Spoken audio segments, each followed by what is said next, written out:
3 வயதில் போலியோ ஐஸ்வர்யாவை முடக்கியது. சறுக்காத மனம் சக்கரத்தேரில் செருக்குடன் ஏறி தெருவாடத் தொடங்கியது. தந்தையைப் போல IAS ஆக விரும்பினாலும் காலச்சக்கரம் அவரை மருத்துவராக்கியது.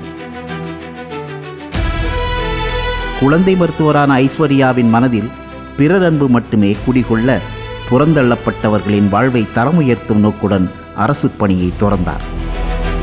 3ஆம் பாலினத்தவர், எய்ட்ஸ் நோயாளிகள், மாற்றுத்திறனாளிகள் என முன்னேற வழியின்றி மூச்சுத் திணறும் மக்களுக்கான காற்றாக மாறினார்.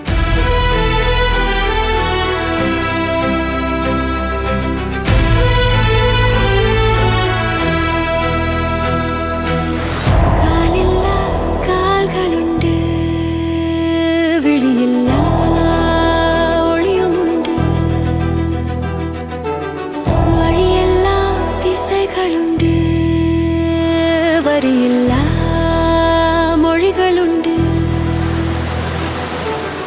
கண்ணிலே ஐஸ்வர்யம், கருவிழில் கைங்கரியம், கைப்பிடித்து கரை சேர்க்க கடலளவு கருணையுண்டு. அஞ்சிலே அஞ்சாமை, நெஞ்சிலே பேராண்மை, தஞ்சம் தேடி வருவோரின் தாயாக நீயும் உண்டு. காலளித்த காணிக்கை, கைகளே நம்பிக்கை, தும்பியேன பறந்திடவே சிறகழித்த மாயமென்ன. ஒளியில் இத்தனை விழிகளா, காற்றின் உயிரே இசையிலா, நீரின் நீர்ப்பு அலைகளா, நீயே கருணை கால்களா. விழிகள் இல்லா ஒளியென, கால்கள் இல்லா நதியென, குறைகளின்றி வாழவே மறையாய் வந்த மாமணி.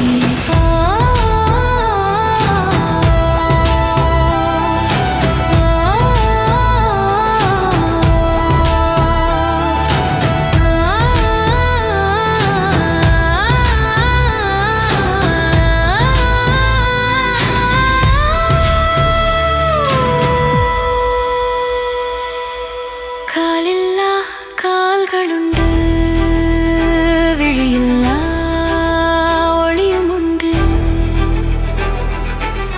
வழியெல்லாம் திசைகளுண்டு, வரியில்லா மொழிகளுண்டு.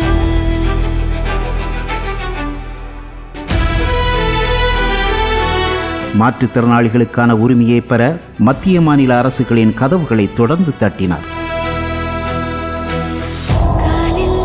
போக்கிடம் இல்லாமல் தவிக்கும் மாற்றுத்திறன் படைத்த பெண்களுக்கான புகலிடமாக இவர் அமைத்த பெட்டர் வேர்ல்ட் ஷெல்டர் என்ற நல்லுலக காப்பகம் திகழ்கிறது.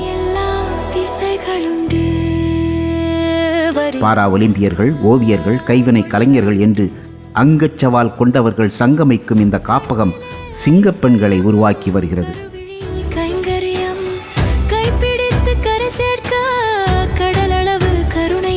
கால்களில் சக்கரத்தையும் கைகளில் நம்பிக்கையின் பந்துகளையும் அளித்து வெற்றி இலக்கினை தட்டி தட்டி திறப்பதற்கான திறவுகோலாக மாறினார் டாக்டர் ஐஸ்வர்யா ராவ்.